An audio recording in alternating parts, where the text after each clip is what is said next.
Students chapter 7 से death of a partner chapter 7 से हम एक छोटे से टॉपिक सीखेंगे अभी, that is calculation of deceased partner share of profit up to the date of death. यानी डेथ की डेट तक डिसीज्ड पार्टनर के शेयर ऑफ प्रॉफिट को निकालना सीखेंगे। Deceased partner share of profit निकालने के लिए दो बेसिस होते हैं, that is on the basis of time and on the basis of sales.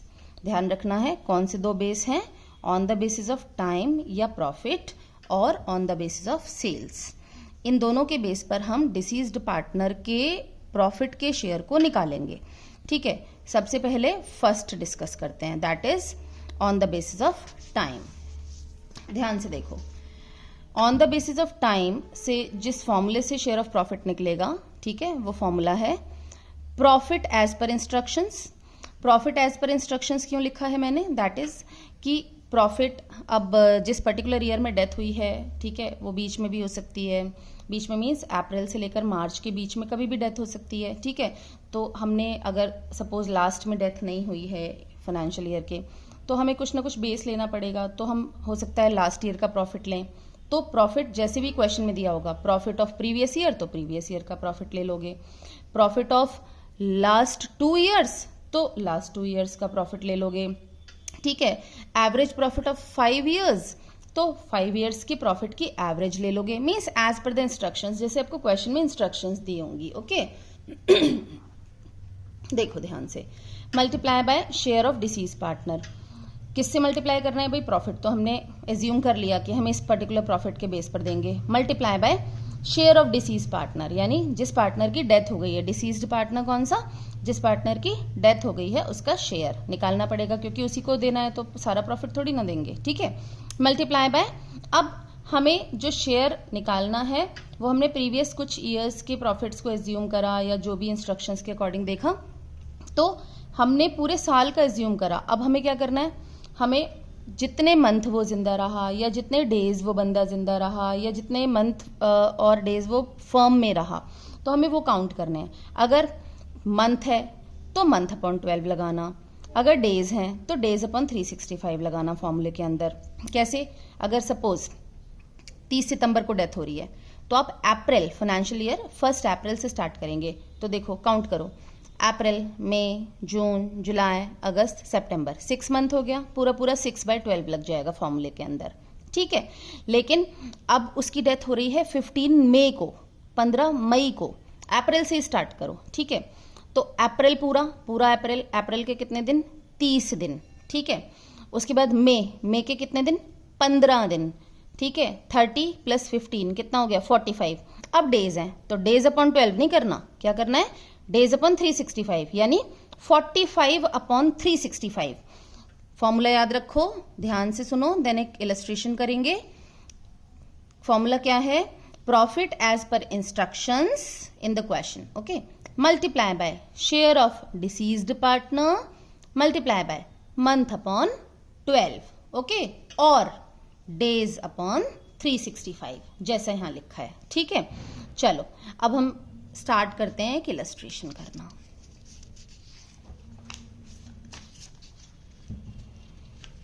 चलो लेट्स टेक दी एग्जाम्पल। बहुत ध्यान से पढ़ना है और ध्यान से सुनना है। ठीक है, चलो, Ram, Manu and Hari were partners in A firm. 3 partner हैं। हरि डाइड, डेथ किसकी हुई है, तो जब भी क्वेश्चन को पढ़ो ना तो हमेशा अंडरलाइन कर लो कुछ कुछ पॉइंट्स पर।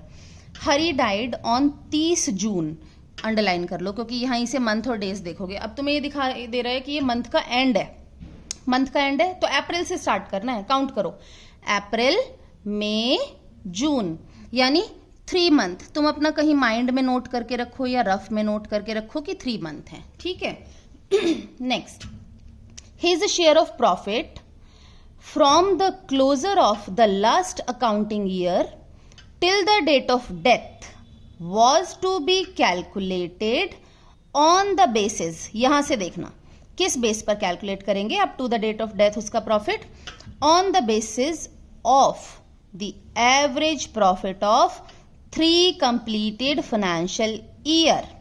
ठीक है, ऑफ प्रॉफिट बिफोर डेथ, यानी हमें जो बेस लेना है वो लेना है average profit of 3 financial year. यानी अब इस साल तो उसकी डेथ हुई है, तो पिछले 3 साल का हमें एवरेज लेना है। ध्यान से देखना, profits for the year ended 31 मार्च 2020, ठीक है, ध्यान से देखो, 2020, 2021 और 2022 जून में डेथ हुई है, तो प्रॉफिट तो 31 मार्च 22 तक निकल चुके होंगे ना। 3 साल के प्रॉफिट दे देगा क्वेश्चन में। Were 1,10,000, 1,20,000, 1,30,000 respectively. Okay, calculate Hari share of profit till the date of his death. Question को अंडरस्टैंड करना जरूरी है, फिर आंसर जल्दी से निकल जाता है, ठीक है। And pass necessary journal entry भी इसके साथ करेंगे। सबसे पहले कैलकुलेशन करते हैं वर्किंग नोट बनाकर, ठीक है। ध्यान से देखो, स्टेप 1, सबसे पहले भाई एवरेज प्रॉफिट चाहिए, तो मैं अपना फॉर्मूला याद होना चाहिए। ध्यान से देखो, फॉर्मूला क्या है प्रॉफिट के बेस पर, profit as per instructions multiply by share of deceased partner multiply by month upon 12, ठीक है। तो प्रॉफिट एज पर इंस्ट्रक्शन यानी कौन सा profit, average profit of 3 completed years. तो 3 कंप्लीटेड ईयर का प्रॉफिट क्वेश्चन में गिवन है। जब एवरेज निकालते हैं तो एवरेज का फॉर्मूला होता है क्या, total profit upon number of years. तो टोटल प्रॉफिट ले लेने हैं 1, 2, 3, क्वेश्चन में दे रखे हैं 1,10,000, 1,20,000, 1,30,000 अपॉन में नंबर ऑफ ईयर्स, यानी जितने साल की एवरेज लेनी है, 2 की लेनी है, 3 की, तो 3 लिखा है क्वेश्चन में। ओके, कितना निकला 1,20,000, ठीक है। चलो एवरेज निकल आया, फिर अपना फॉर्मूला देखो जल्दी से क्या था, और वैसे अब तक याद हो जाना चाहिए। Okay, profit as per instructions multiply by share of deceased partner का शेयर। क्वेश्चन में कहीं भी हमें रेशो गिवन नहीं है। जब रेशो गिवन नहीं होती तो हम ये मानते हैं कि पार्टनर्स जो हैं वो इक्वली प्रॉफिट्स को शेयर कर रहे हैं। इक्वली, जैसे 3 पार्टनर्स हैं 1:1:1, 2 पार्टनर हैं 1:1, ठीक है। तो बस शुरू करो। स्टेप 2 में calculation of deceased share of profit till the date of death is equal to average profit, यहां से लिखा, multiply by share of deceased partner, Hari की डेथ हो रही है 1/1, 2, 3, टोटल करो 1/3 multiply by month upon 12, month हम काउंट कर चुके थे 3/12, और आंसर निकाल लेना है 10,000। 10,000 का आंसर आ गया, ठीक है। यानी जिस पार्टनर की डेथ हो रही है उसको कितना शेयर मिलेगा, 10,000, ठीक है। चलो मिलेगा, पर जर्नल एंट्री क्या होगी, तो ध्यान से देखो, जर्नल एंट्री होगी profit and loss suspense account debit to deceased partner capital account. Deceased partner कौन है, हरी, तो लिखो हरीज कैपिटल अकाउंट, और आपको यहां लिख देना है 10,000 और यहां भी 10,000, being Hari's share of profit credited to his account, ठीक है। ये ध्यान रखना है, एक जर्नल एंट्री का क्वेश्चन होता है, 3 to 4 मार्क्स में ये आता है आपके एग्जाम में। इसकी प्रैक्टिस करो अपनी बुक से बहुत अच्छे से। शॉर्ट क्वेश्चंस दिए हुए हैं आपकी बुक्स में, उन्हें ट्राई करो, and if you have any query then write to me.